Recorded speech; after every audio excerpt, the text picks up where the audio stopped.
ನಮಸ್ಕಾರ ಸ್ನೇಹಿತರೆ, ನಾನಿವತ್ತು ಹೇಳಕ್ಕೆ ಹೊರಟಿರೋ ಕತೆ ದುಶಲೆಯ ಬಗ್ಗೆ. 100 ಜನ ಕೌರವರ ಏಕಮಾತ್ರ ಸಹೋದರಿಯಾಗಿದ್ದರು. ಈಕೆಯ ಜೀವನ ಅಷ್ಟು ಸುಂದರವಾಗಿರಲಿಲ್ಲ, ತುಂಬ ಕಷ್ಟದಿಂದ ಕೂಡಿತ್ತು.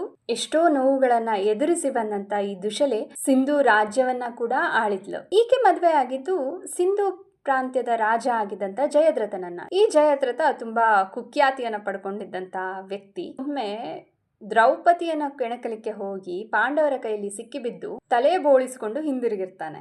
ಈ ಜಯದ್ರಥ ಇಷ್ಟಕ್ಕೆ ಸುಮ್ಮನಾಗಿರೋದಿಲ್ಲ, ಅಭಿಮನ್ಯುವನ್ನ ಸಾಯಿಸಿರ್ತಾನೆ. ಈ ಕಾರಣಕ್ಕೋಸ್ಕರ ಮಹಾಭಾರತದ 13ನೇ ದಿನ ಜಯದ್ರಥನನ್ನ ಅರ್ಜುನ ವಧಿಸ್ತಾನೆ. ನಂತರ ಪಾಂಡವರ ಅಶ್ವಮೇಧ ಯಾಗ ಸಮಯದಲ್ಲಿ ಈಕೆಯ ಮಗ ಸುರತನ ಸಾವಾಗತ್ತೆ.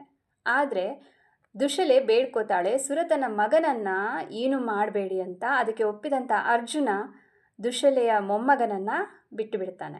ಸಿಂಧು ಪ್ರಾಂತ್ಯದಲ್ಲಿ ದುಶಲೆ ಬಗ್ಗೆ ತುಂಬ ಕಥೆಗಳನ್ನು ಕೇಳ್ತೀವಿ. ಜಯದ್ರಥ ಮತ್ತು ಸುರತರ ಹತ್ಯೆ ಆದ ನಂತರ ಸುರತನ ಮಗ ತುಂಬ ಚಿಕ್ಕವನಿದ್ದ.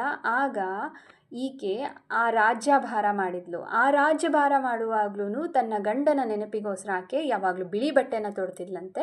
ಆದರೆ ಈ ಬಿಳಿ ಸೀರೆ ಏನಿತ್ತು ಅದಕ್ಕೆ ಚಿನ್ನದ ಎಂಬ್ರಾಯ್ಡ್ರಿ ಮಾಡಿಸಿರ್ತಿದ್ಲಂತೆ.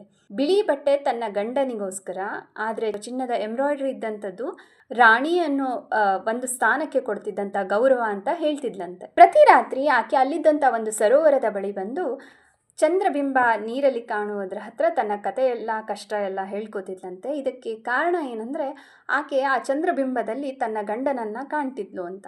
ಈ ಪ್ರಾಂತ್ಯದ ಜನ ಇದನ್ನು ದುಃಖ ಸರೋವರ ಅಂತಲೇ ಕರೆದ್ರಂತೆ.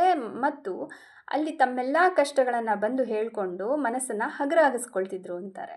ತನ್ನ ಮೊಮ್ಮಗ ಅಂದರೆ ಸುರತನ ಮಗ ಸ್ವಾವಲಂಬಿಯಾಗಿ ಆ ರಾಜ್ಯಭಾರ ಮಾಡೋದಕ್ಕೆ ಕಲಿತ ನಂತರ ದುಶಲೆ ಈ ಎಲ್ಲ ಆಡಂಬರವನ್ನು ರಾಜ್ಯವನ್ನು ಪರಿತ್ಯಜಿಸಿ ಸನ್ಯಾಸತ್ವವನ್ನು ಸ್ವೀಕರಿಸಿದಳು ಅಂತ ಹೇಳ್ತಾರೆ.